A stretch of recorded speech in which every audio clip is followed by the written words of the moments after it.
नमस्कार। बहुत स्वागत है आप सभी दर्शकों का वृश्चिक राशि के लिए उत्तरा फाल्गुनी नक्षत्र में केतु के गोचर के इस वीडियो में 10 नवंबर 2024 सभी 9 ग्रहों में सबसे रहस्यमयी ग्रह केतु नक्षत्र परिवर्तन करेंगे और अपने वर्तमान नक्षत्र हस्त नक्षत्र जो कि चंद्रमा का नक्षत्र है उसे छोड़कर उत्तरा फाल्गुनी नक्षत्र में गोचर करेंगे और 20 जुलाई 2025 तक उत्तरा फाल्गुनी नक्षत्र में ही रहेंगे। उत्तरा फाल्गुनी नक्षत्र सिंह राशि और कन्या राशि में बटा हुआ है। केतु हमेशा वक्री गति से गतिमान होते हैं, तो पहले कन्या राशि में रहेंगे फिर सिंह राशि में जाएंगे। उत्तरा फाल्गुनी नक्षत्र के 4 चरण होते हैं और इसके चौथा, तीसरा और दूसरा चरण कन्या नवांश में आता है जिसके स्वामी हैं बुध। इसके बाद पहले चरण में गोचर करेंगे जो सिंह नवांश में आता है और जिसके स्वामी हैं सूर्यदेव। कन्या नवांश में केतु 16 मई 2025 तक गोचर करेंगे। कन्या राशि कालपुरुष कुंडली में 6ठे भाव में आती है जो कि नौकरी का, सर्विस सेक्टर का, प्रोफेशनल लाइफ का और संघर्षों का होता है।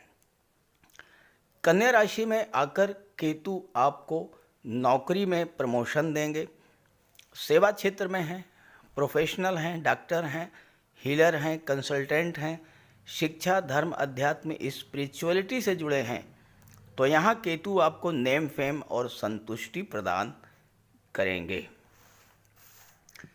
जब केतु उत्तरा फाल्गुनी नक्षत्र के प्रथम चरण में जाएंगे तो पंचम भाव का फल देंगे। संतान, विवाह, संतान, शिक्षा, क्रिएटिविटी और आपके पूर्व संचित कर्मों का फल प्रदान करेंगे। कन्या राशि पृथ्वी तत्व राशि है। पृथ्वी पोषण करती है, वृक्षों को, पौधों को जीवन देती है, लेकिन जो वृक्ष सूख जाते हैं उन्हें गिरने से भी नहीं रोकती, और यही तो है केतु। केतु है मोक्ष, यानी मोह का नष्ट हो जाना ही मोक्ष है। किन जातकों को विशेष लाभ मिलेगा इस गोचर का? जिनके जीवन में केतु की महादशा या अंतर्दशा गतिमान है, जो एडवाइज़र हैं, हीलिंग के क्षेत्र में हैं, मेडिकल और नर्सिंग के क्षेत्र में हैं, अकाउंटेंसी, मैथमेटिक्स, फाइनेंस से जुड़े हुए हैं, जो किसी क्रिएटिव फील्ड से जुड़े हैं, प्रशासन या बैंकर हैं, जो एस्ट्रोलॉजर हैं, मैरिज कंसल्टेंट हैं, मीडिया और एंटरटेनमेंट से जुड़े हुए हैं या किसी स्पिरिचुअल फील्ड से जुड़े हुए हैं, गवर्नमेंट से जुड़े हुए हैं, ऐसे लोगों के लिए ये गोचर विशेष लाभ देने वाला होगा। ओवरऑल देखा जाए तो केतु का ये नक्षत्र परिवर्तन सभी राशियों के लिए अच्छा है, लेकिन ये ज़रूरी है कि आपकी जन्म कुंडली में भी केतु अच्छे हों। तो इस गोचर का वृश्चिक राशि के जातकों के जीवन पर क्या प्रभाव पड़ेगा, इसी का विश्लेषण करेंगे इस वीडियो में। लेकिन पहले ये समझेंगे कि केतु क्या हैं, केतु किस तरह से फल प्रदान करते हैं और कैसे जानेंगे कि केतु आपको खराब फल दे रहे हैं। ये विश्लेषण आपकी चंद्र राशि पर किया जा रहा है और वीडियो के अंत में मैं आपको केतु के उपाय भी बताऊंगा। केतु एक ऐसा ग्रह है जो अगर आपकी कुंडली में शुभ स्थिति में है तो आपको बुलंदियों पर पहुंचाने की क्षमता रखता है। राहु के विपरीत फल देने वाले केतु को ज्योतिष शास्त्र में अत्यंत शुभ ग्रह माना गया है। कुंडली में राहु और केतु न केवल आमने सामने होते हैं बल्कि इनके प्रभाव भी एक दूसरे से विपरीत होते हैं। केतु का अर्थ है ऊंचाई, बुलंदी। केतु अगर कुंडली में शुभ हैं तो व्यक्ति को बुलंदी पर पहुंचा देते हैं। केतु को मोक्ष का कारक माना गया है। मोक्ष का अर्थ है भौतिक इच्छाओं की तृप्ति। जब सभी इच्छाएं पूर्ण हो जाती हैं तो मोक्ष की स्थिति बनती है। इसके अलावा केतु को आकस्मिक घटनाओं का कारक भी माना गया है।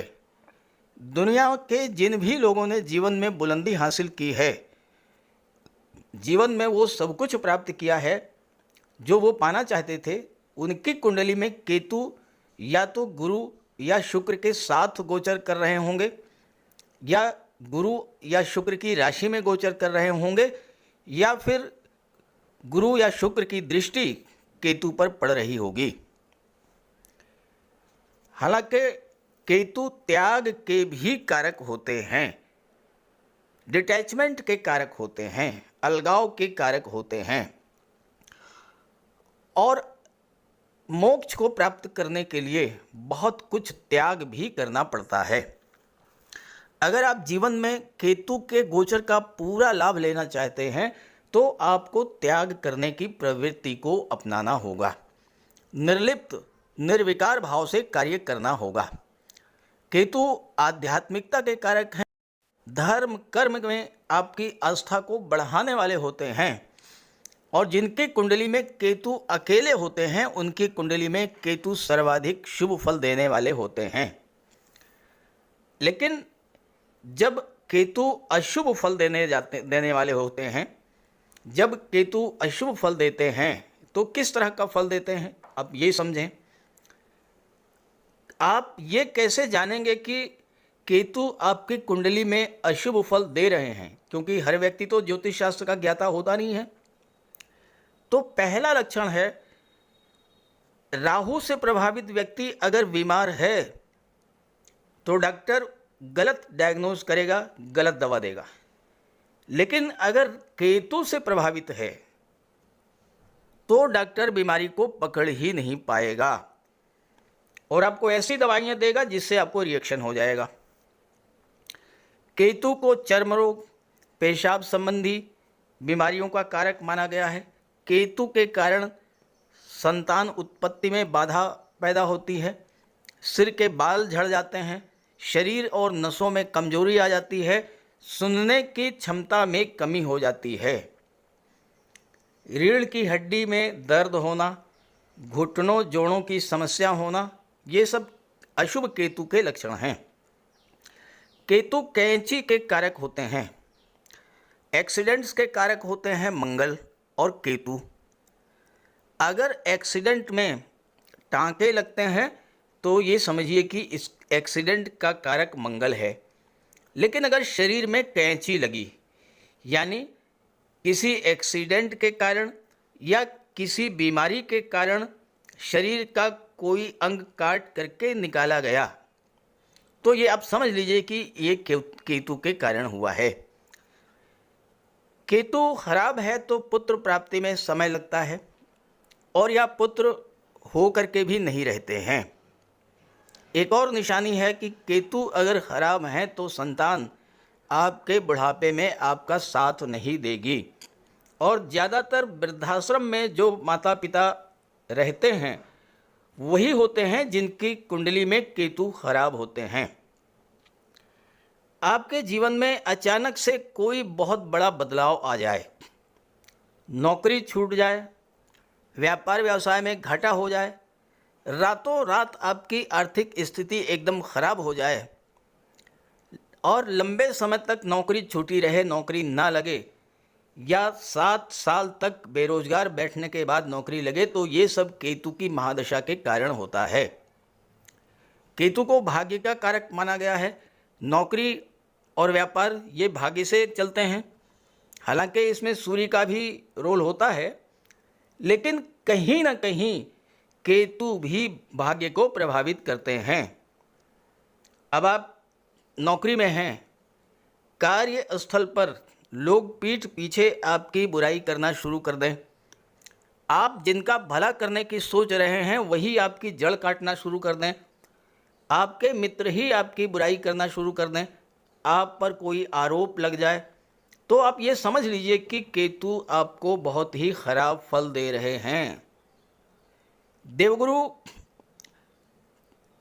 और केतु दोनों को आध्यात्मिकता का कारक माना गया है।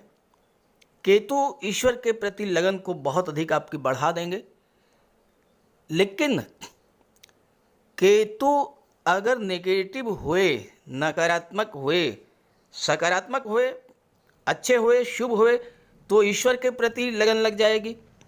खराब हुए तो आपको ऐसी लत लगेगी जो आसानी से छूटती ही नहीं है।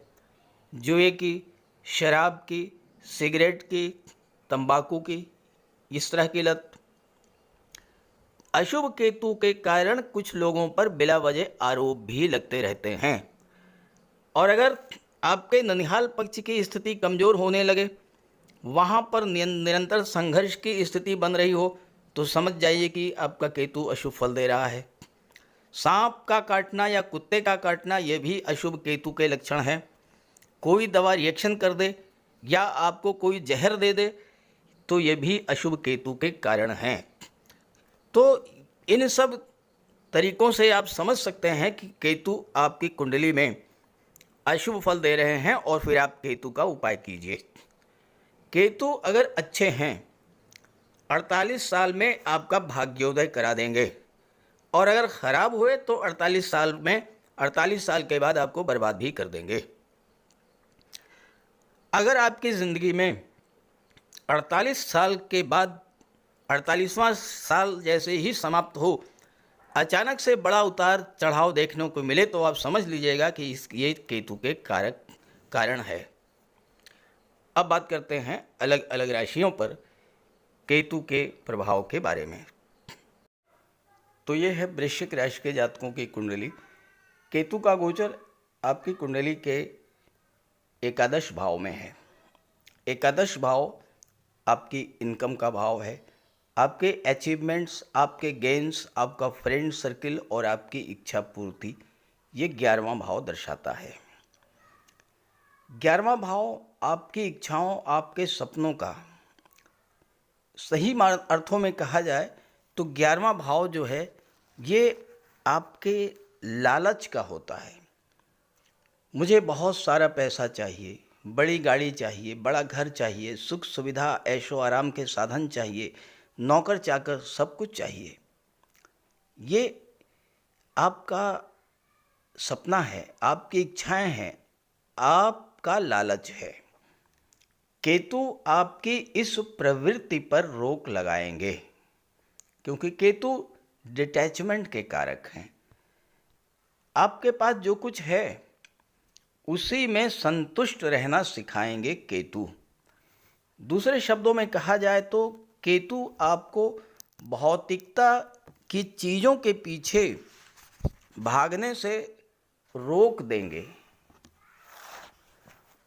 और 11वें भाव का केतु आपको यही संकेत देता है कि आप जितना चीज़ों के पीछे भागेंगे उतना ही चीज़ें आपसे दूर होती चली जाएंगी।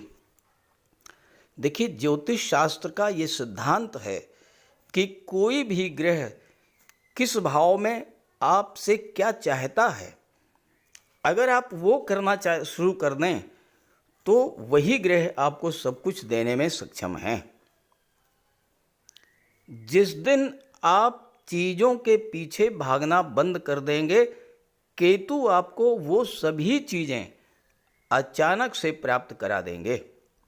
11वां भाव आपकी इच्छा पूर्ति का है। केतु मोक्ष के कारक हैं। मोक्ष का अर्थ ही है इच्छाओं की तृप्ति हो जाना। अगर आपने 11वें भाव में गोचर कर रहे केतु के इस मर्म को समझ लिया, जो है उसी में संतुष्ट रहना है, जो नहीं है उसे छोड़ो, उसकी चिंता मत करो। फिर देखिए केतु का चमत्कार। यही केतु आपको वो सब कुछ दे देंगे जो आप पाना चाहते हैं। आप करके देखिए। जिस दिन आप किसी चीज़ के पीछे भागना बंद करेंगे, उसके अगले ही दिन अचानक से वो चीज़ आपको मिल जाएगी, आपकी इच्छा पूर्ति हो जाएगी, आपका वो कार्य सिद्ध हो जाएगा। अगर आपकी कुंडली में 11वें भाव में केतु हैं तो इस बात को ध्यान रखिएगा, करके देखिएगा, आजमा के देखिएगा, बहुत एक्सलेंट रिजल्ट आपको मिलेगा। केतु की पंचम दृष्टि कुंडली के तीसरे भाव पर पड़ेगी। तीसरा भाव जो होता है टूर एंड ट्रेवल्स का होता है। केतु यात्राएं बहुत अधिक कराते हैं। बुध की राशि में है बुध व्यापार के कारक होते हैं और इस गोचर काल में आपको व्यापारिक यात्राएं ज़्यादा करनी पड़ेंगी। अपने मित्र की राशि में हैं, अपने मित्र की राशि पर दृष्टि डाल रहे हैं, इसलिए इस समय आप जो भी यात्राएं करेंगे उससे आपको विशेष लाभ मिलेगा। 6 माह तक केतु आपके 11वें भाव में रहेंगे और कहीं अगर आपकी जन्म कुंडली में छठे 11वें भाव में केतु हैं, आप उन क्षेत्रों में एफर्ट कीजिए, उन क्षेत्रों में प्रयास कीजिए जाने का जिन क्षेत्रों में आपको ज़्यादा से ज़्यादा ट्रैवल करना पड़े। मार्केटिंग का क्षेत्र है, इंश्योरेंस का क्षेत्र है, ऐसा क्षेत्र, ऐसा व्यापार जो यात्राओं से, टूर एंड ट्रैवल से जुड़ा है, उन क्षेत्रों से अगर आप जुड़ेंगे तो केतु आपको एक्सलेंट रिजल्ट देंगे, जबरदस्त कामयाबी आपको देंगे केतु। एकादश भाव में गोचर करते हुए केतु की सप्तम दृष्टि कुंडली के पंचम भाव पर पड़ेगी। पंचम भाव संतान का, शिक्षा का, आपकी क्रिएटिविटी का। पंचम भाव पूर्व संचित कर्मों का होता है और केतु भी पूर्व संचित कर्मों की ही बात करते हैं। पंचम भाव में केतु की दृष्टि आपको बहुत अधिक क्रिएटिव बनाएगी, खास करके कला, संगीत, नृत्य, एक्टिंग, काव्य, लेखन, ड्राइंग, पेंटिंग या फिर गेम्स, स्पोर्ट्स या फिर साहित्य का क्षेत्र या मैथमेटिक्स का क्षेत्र। इन क्षेत्रों में आपकी रुचि बहुत ज़्यादा बढ़ सकती है और अगर आपकी जन्म कुंडली में पंचम भाव में है तो आप इन क्षेत्रों में प्रयास कीजिएगा, जबरदस्त सफलता मिलेगी। भले ही शिक्षा से आपकी अरुचि बढ़े, लेकिन अन्य क्षेत्रों में आपकी बहुत ज़्यादा रुचि बढ़ने से आप उन क्षेत्रों में ऐसा कुछ करेंगे जिससे आपको नेम, फेम और धन सब कुछ मिल जाएगा। पंचम भाव आपके पूर्व संचित कर्मों का होता है। पिछले जन्म में जिस क्षेत्र में आपकी रुचि थी, जिस क्षेत्र में आपने बहुत कुछ किया था, पंचम भाव पर केतु की दृष्टि आपको उसी क्षेत्र में लेकर के जाएगी और अगर आप केतु के संकेत को समझ लेते हैं, अपनी कलात्मक अभिरुचि को विकसित करते हैं, तो जीवन में नई नई ऊंचाइयों को प्राप्त करेंगे। ये कोई ज़रूरी नहीं है कि केवल किताबी शिक्षा से ही आप जीवन में आगे बढ़ सकते हैं। जो ईश्वर प्रदत्त है, जो टैलेंट आपके भीतर है, अगर आप उसको पहचानेंगे, उसको डेवलप करेंगे, उसको आगे लेकर के जाएंगे, तो यही केतु आपको वर्ल्ड फेमस भी बना सकता है। हो सकता है अचानक से आपकी किसी क्रिएटिविटी को नई पहचान मिले, आपकी प्रतिभा अचानक से निखर करके सामने आ जाए और आप अपनी क्रिएटिविटी के लिए ही जाने जाएं, विश्वविख्यात हो जाएं, क्योंकि केतु तो अचानक से ही ऐसे बड़े कार्य करते हैं।